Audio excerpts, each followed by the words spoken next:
if you wanna build your self-driving car or AI chatbot, TensorFlow is your place to go. It's not only used in enterprise by big companies like Google, but it makes deep learning accessible for average developer. Together we can make history. Let's go to the code. In this video, I will show you how to make a classification model to classify these handwritten numbers. Code is available in the bio. There is a link to my GitHub repository, and also use TensorFlow documentation if you want to get something. Let me start coding. As a first thing, we will import the necessary libraries. So I will import TensorFlow STF. As the second library, I will need NumPy for numerical calculations, and the last one will be Matplotlib. From that, I will import module pyplot SPLT for visualization. There is another framework inside the TensorFlow. It is called Keras. That Keras is also used for neural networks and all the stuff around it. In Keras there is a default dataset with the 60,000 of handwritten images. I can load this dataset straight from the TensorFlow Keras. But before that, just quickly check your TensorFlow version by writing tf._version and run the code. You should have the TensorFlow 2.0. Here I have 2.15.0. If you are using Jupyter Notebook, you have to set up the, I don't know if still you need to set up the version 2 or it is already a default version, but you will see. Just Google it, okay. And now let me load the dataset. MNIST. It stands for the dataset with 28 × 28 pixels. TensorFlow.keras.dataset. There are some default datasets that I will call it MNIST. .MNIST. Okay, and now, as you can find out by yourself at the TensorFlow documentation, this dataset can be loaded by the function load_data, and the expected output is these two tuples. So let me load the dataset as it's expected. So train image with train label, comma, test images. I will call it images and labels, or image. Yeah, I will call it images and labels. This, comma, test labels for our test images, and our variable number MNIST dot load data brackets. So we have successfully loaded our data. Now we can check the shape of our training set, training images dot shape. Run the code.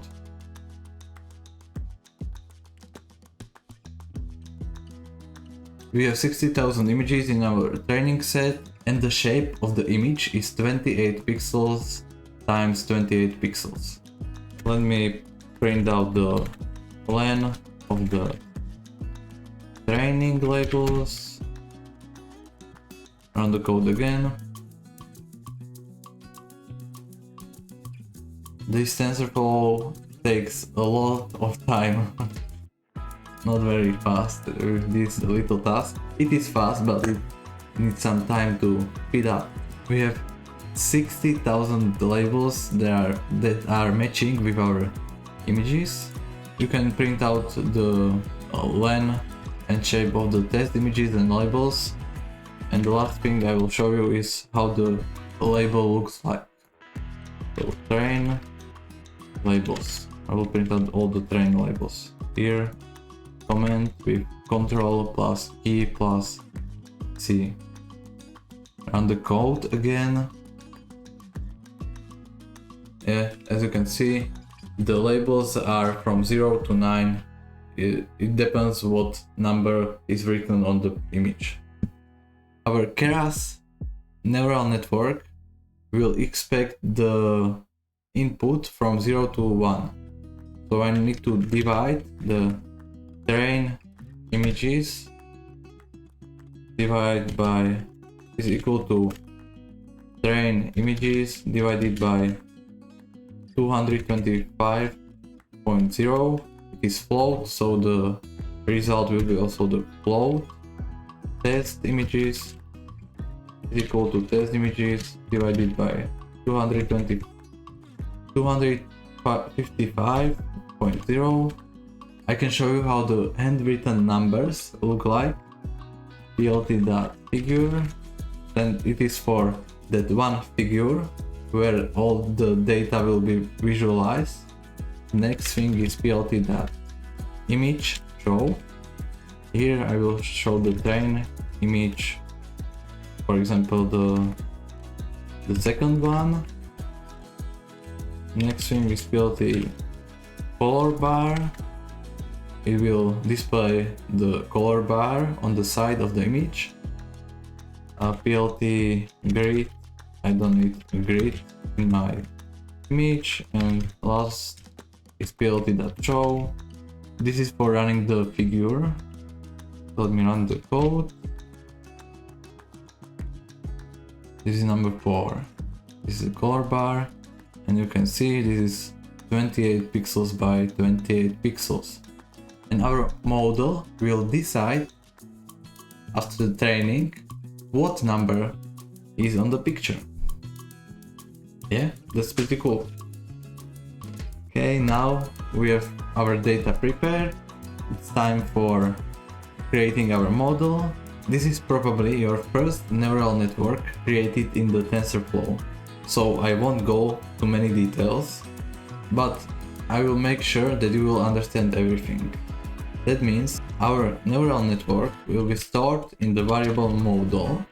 Here I will use TensorFlow in the Keras library, from which I will use sequential.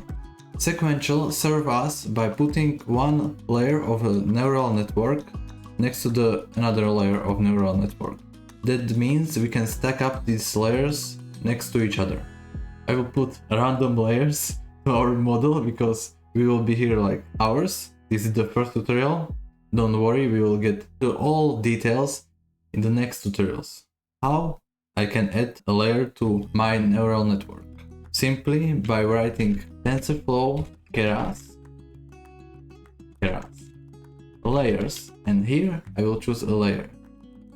The first one will be reshaping input into three-dimensional output.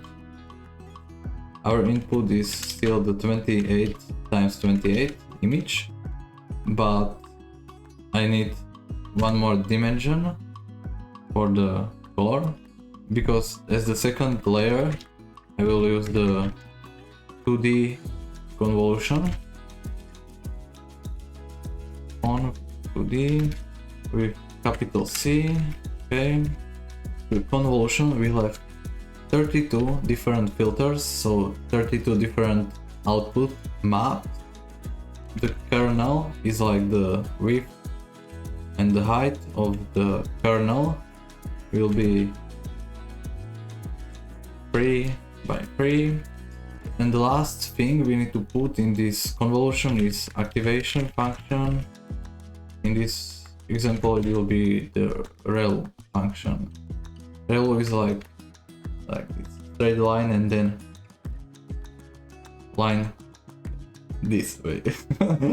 That's the explanation, best one. Okay, I will add 2 more layers. df keras. Oh, last but not least, the activation function decide the output of certain neurons. Like it adds the non-linearity to the neural network, so it can solve more complex and not linear problems. The next layer will be flatten. It will flatten our outputs from 2D convolution, and we need to put nothing here. And the last layer, layers, here is missing R. It will be dense layer with 10 neurons. One neuron for one number.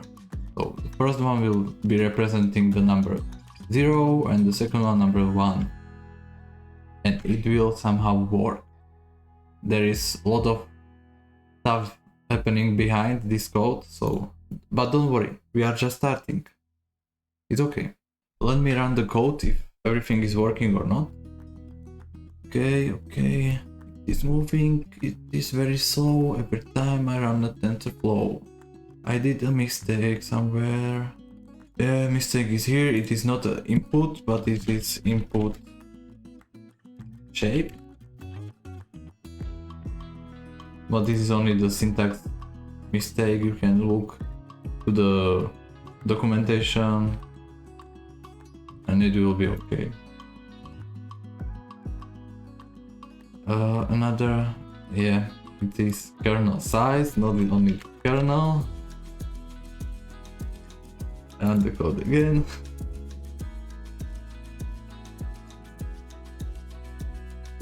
Close the number 4. Yeah, I think we created our first neural network. Quick applause. And now let me train the neural network and then show you the accuracy of our model. Just quick thing before training our model, we need to compile it, create that model. So model.compile. Our compilation will take 3 parameters. First one is optimizer. Optimizer is like, I will write the code, then I will explain. TensorFlow, the keras.optimizer, optimizer.atom, and the running rate. Default one will be 1 to the power of -3, like this. The optimizer is for optimizing the input parameters. They are not the weights of the lines between neurons, but the optimizer is optimizing, for example, the learning parameter, the alpha, in what speed is our neural network learning on every iteration, or how much valuable is new information. You can set up from 0 to 1, for example 0.4. You'll take a part of that information. You don't need to take, like, you have new information, you take the whole information and now you have moved too fast. No, that's why we have the optimizing parameters. The second one is the loss function. The loss function determines how good is our model. If our loss function is very low, our model is perfect, and vice versa. So pf keras that loses, like it loses, that I don't know what's the name, let me check quickly. It's like sparse categorical cross entropy is equal to true. It is just one loss function. In the future you will learn a lot of different loss functions, and after years of practice you will be able to choose the best one by yourself. But now I will remind you, this is the first tutorial. No more details. You can, but if you are interested, you can Google it, check the documentation, learn more, and the metrics is how we will evaluate the final result on the testing data. And we will evaluate our model by the accuracy of the prediction with the new values. It's pretty logical. I have a little mistake here. I'm missing the S. Yeah. There's another hint to use documentation, because this is a difficult syntax and it is just syntax mistake. So why to do dumb mistakes if you can use documentation? Everything is working, I think. There was just some noise, but whatever, let it be. We have our model compiled as a training. In the machine learning, the train is called fit, model.fit, and train images with the labels, and I will train it with 5 epochs. The epoch is how many times does our model see the same data. Model that test not like this. Test loss, the value of the loss function in the end. Test accuracy is equal to is equal to model that evaluate test images, its labels, and here is one parameter. It is only for the outputs to the terminal, like what do we want to be written there, and print out the final result. Final test accuracy is equal to the test accuracy. Let me run the code if I haven't done any mistake. Wait a second, let me save the code, close this, run again.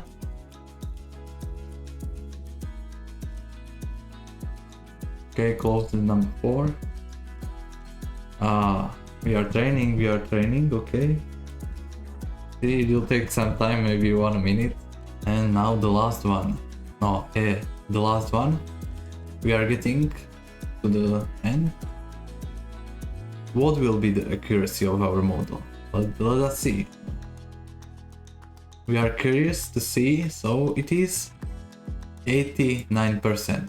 So our model can recognize this number 4, which will be shown here, yeah, with 98% accuracy. That's pretty good. And you have trained your first neural network for the image recognition. Subscribe to this channel, hit the like button, and write something nicer, fellow AI enthusiasts, to the comment section. Have a beautiful day, peace. And remember, join the Discord server in the bio.